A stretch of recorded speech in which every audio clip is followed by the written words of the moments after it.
నేను మీ చందమామ. మళ్ళీ మీకు ఒక చందమామ కథ చెప్పడానికి వచ్చేసాను.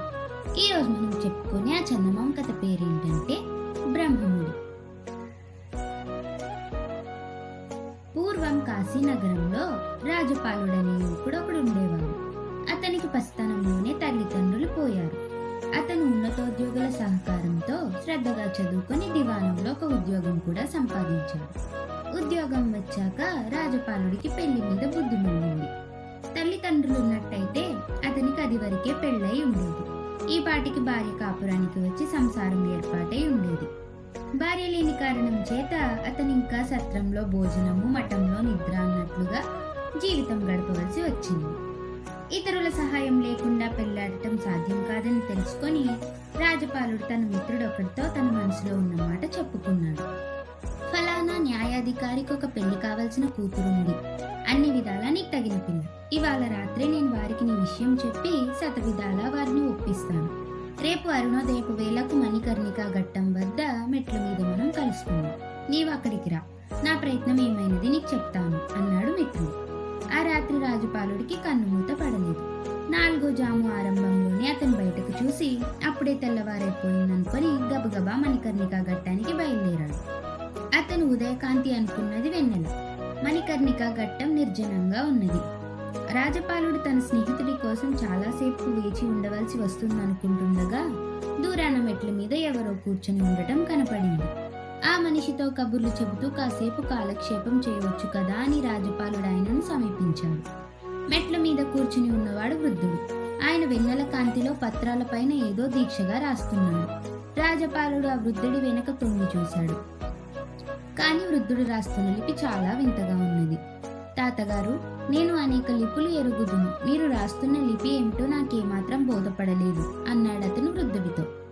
వృద్ధుడు తల ఎత్తి చూసి, నీకెలా అర్థమవుతుంది? ఇది బ్రహ్మలిపి అని మళ్ళీ తన రాతలో నిమగ్నుడయ్యాడు. తమరు రాసేదేమిటి అన్నాడు రాజపాలుడు. సూర్యోదయం లోపుగా పుట్టే వాళ్ళ జాతకాలు అన్నాడు వృద్ధుడు తల ఎత్తకుండానే. ఆ వృద్ధుడే బ్రహ్మై ఉంటాడా అని రాజపాలుడికి అనుమానం వేసి అంతులేని ఆశ్చర్యం కలిగింది.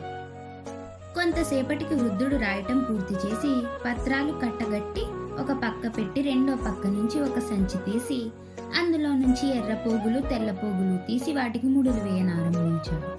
తాతగారు, ఆ దారాలేమిటి? మీరు వేసే ఆ ముళ్ళేమిటి అని రాజపాలుడు అడిగాడు. బ్రహ్మముళ్ళు. ఏ పురుషుడికి ఏ ఆడది రాసిపెట్టి ఉన్నదో వాళ్లకు ముళ్ళు పెట్టేస్తున్నాను అన్నాడు వృద్ధుడు తల ఎత్తకుండా దీక్షగా తన పని తాను చూసుకుంటూ. అయితే నాకు ఎవరు ముడిపడి ఉన్నది తమకు తెలిసే ఉంటుంది. మరి కాసేపట్లో నా వివాహం స్థిరమైనట్లు వార్త వస్తుంది.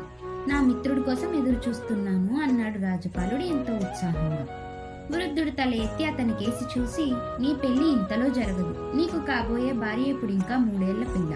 ఆ పిల్లకు 17వ ఏడు వచ్చేదాకా మీ ఇద్దరికి వివాహం జరగదు అన్నాడు. ఇంకా 14 ఏళ్ల దాకా నా పెళ్లి కాదా? ఇంత దారుణం? నేను నమ్మను అన్నాడు రాజపాలుడు. అలా చూడు, ఆ వచ్చే ఒంటికన్ను దాని చంకరున్నదే నీ కాబోయే భార్య అన్నాడు వృద్ధుడు.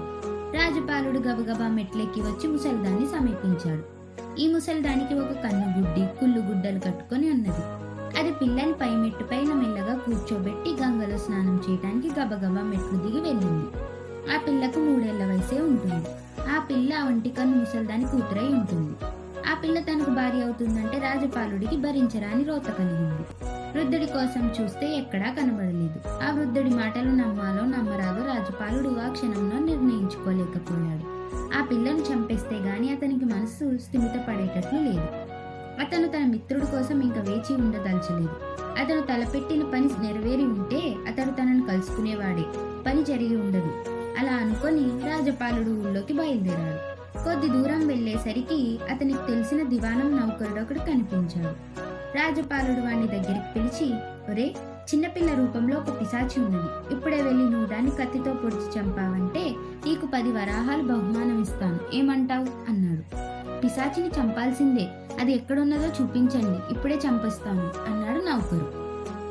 రాజపాలుడు వాణ్ణి వెంట పెట్టుకుని వెనక్కి వచ్చేసరికి ఒంటికన్నది స్నానం పూర్తి చేసి పిల్లనెత్తుకుని నది నుంచి వెళ్ళిపోతూ కనబడింది. అదుగో, ఆ మనిషి చంకలో ఉన్న పిల్లే. నీ పని పూర్తి చేసి నా దగ్గరికి రా అని చెప్పి రాజపాలుడు శిశుహత్య కల్లారా చూడలేక అక్కడి నుంచి త్వరగా వెళ్ళిపోయాడు.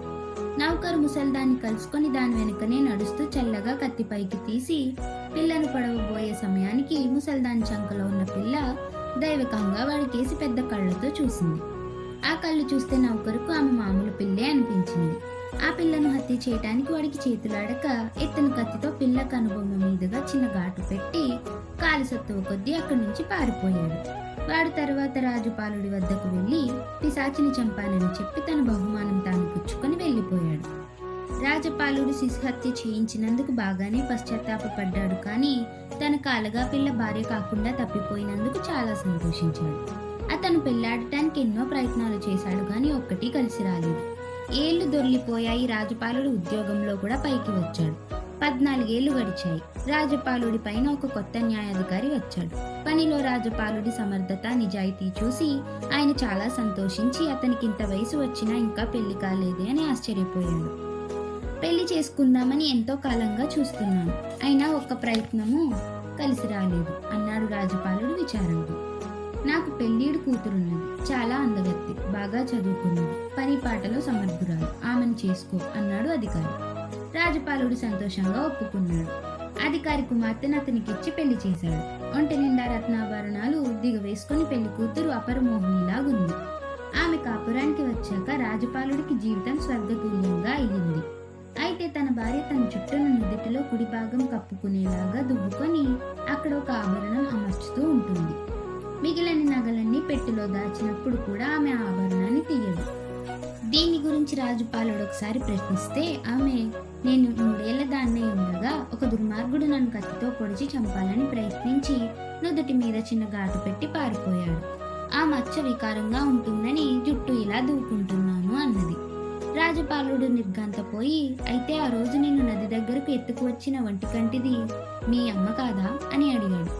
ఆ ప్రశ్నకు ఆమె మరింత నిర్ఘాంతపోయి, ఆ మనిషి మీకెలా తెలుసు? అది నన్ను పెంచిన దాది, నేను ఈ అధికారి సొంత కూతుర్ను కాను, అన్న కూతుర్ను. నాకు కూడా మీలాగే చిన్నతనంలోనే తల్లిదండ్రులు పోయారు.